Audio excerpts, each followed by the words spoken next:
शहीद हो गया है, तुम्हारे पे क्या बीत रही है। कोई नहीं आया मेरे पास, ना ही कोई पूछा। मेरी दो बेटियां सयानी हैं, इनको कैसे करूँगी मैं, कैसे सोचूंगी, बताइए आप। घर पूरा परिवार हम लोग आत्महत्या कर लेंगे रोड पे बैठ के या घर पे बैठ के अपने हम मतलब भूख हड़ताल करके अपना प्राण त्याग देंगे पूरा घर। प्रतापगढ़ में शहादत पर सियासत भारी पड़ गई। जिला पंचायत चुनाव के शोर में शासन और प्रशासन के लोग आज तक शहीद के घर तक नहीं पहुंच सके। जिस वीर सैनिक ने देश की रक्षा करते हुए अपने प्राणों की आहुति दे दी, उस मां भारती के अमर सपूत के घर वालों का हाल जानने आज तक कोई नहीं पहुंचा। शासन और प्रशासन के इस रवैये से क्षेत्रीय लोगों में खासा आक्रोश है। आपको बता दें कि प्रतापगढ़ जिले के मानिकपुर थाना क्षेत्र के कुसाहिल बाजार निवासी अमित यादव भारतीय सेना में लांस नायक थे। 4 भाई बहनों में अमित सबसे बड़े थे। इनके पिता जयचंद किसान हैं। बचपन से ही अमित सेना में भर्ती होकर देश सेवा करना चाहते थे। इसके लिए वो मानिकपुर के मिलिट्री ग्राउंड पर घंटों पसीना बहाते थे। अमित 2009 से यानी हमारे ग्राउंड में आते थे और दौड़ते भी थे अच्छे, और 2013 में हमारे अमित भाई हुए। अरे ग्राउंड का सबसे वीर लड़का था, अच्छा दौड़ने में अच्छा, हर लोग को गाइड भी करता था और छुट्टी से भी आता था, सब लोग के बीच में आके सब बच्चों को बताता भी था कि ऐसे करो ऐसे करो। बहुत बढ़िया बंदा हमारा था, लेकिन आज उसकी याद हमेशा हम लोग के बीच में। सेना में जाने के लिए युवाओं को प्रेरित करते थे। हाँ बिल्कुल। वर्तमान में अमित की तैनाती दार्जिलिंग में थी। सब कुछ ठीक ठाक चल रहा था, तभी 27 जून को ड्यूटी के दौरान अचानक अमित की तबीयत खराब हो गई। साथी जवानों ने उन्हें आनन फानन में अस्पताल में भर्ती कराया, जहाँ इलाज के दौरान उनकी सांसें थम गई। सूचना घर पहुंची तो कोहराम मच गया। 29 जून को अमित का शव पूरे सैनिक सम्मान के साथ मानिकपुर के उसी मिलिट्री ग्राउंड पर लाया गया जहां अमित सेना में भर्ती की तैयारी करते थे। वहां युवाओं समेत हजारों लोग पार्थिव शरीर का इंतजार कर रहे थे। पूरे सैनिक सम्मान के साथ वहां से शव यात्रा शुरू हुई। रास्ते भर शहीद अमित भैया अमर रहें, भारत माता की जय और वंदे मातरम के लग रहे नारों से कुंडा इलाका गूंज उठा। शव घर पहुंचते ही परिजनों की चीख पुकार सुनकर हर किसी की आंखें नम हो गई।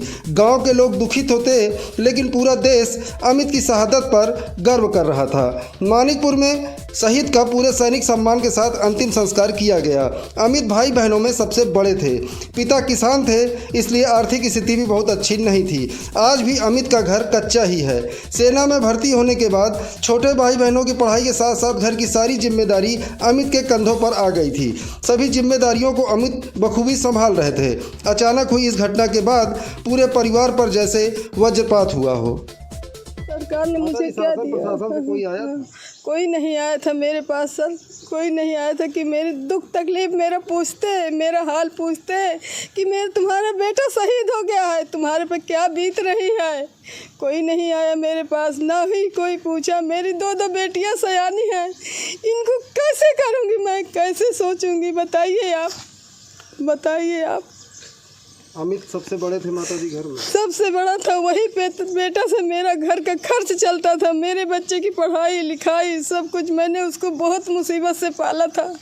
मैंने पढ़ाया लिखाया कि मेरा बेटा मेरे योग्य हो गया कि मेरी सहायता करेगा। उसको तो सरकार सब कुछ लुट गया, मेरा तो क्या रह गया। सरकार मुझे क्या दी है, बताइए आप। अमित की शहादत के 8 दिन बीत जाने के बाद भी आज तक शासन और प्रशासन का कोई नुमाइंदा पीड़ित परिवार से मिलने नहीं पहुंचा।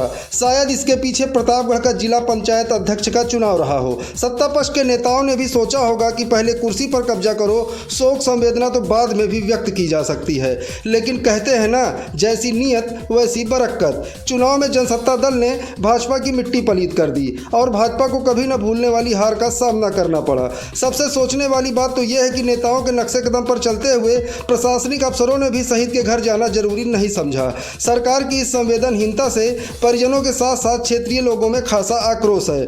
पीड़ित परिवार का कहना है कि अगर सरकार ने उनकी बातें नहीं सुनी तो पूरा परिवार आत्महत्या को मजबूर होगा। एक वीर सैनिक जिसने देश सेवा करते हुए खुद का बलिदान दे दिया और आज इस शहीद के परिवार को अपने हक के लिए अगर आवाज़ उठाना पड़े तो इससे ज़्यादा शर्मनाक कुछ नहीं हो सकता।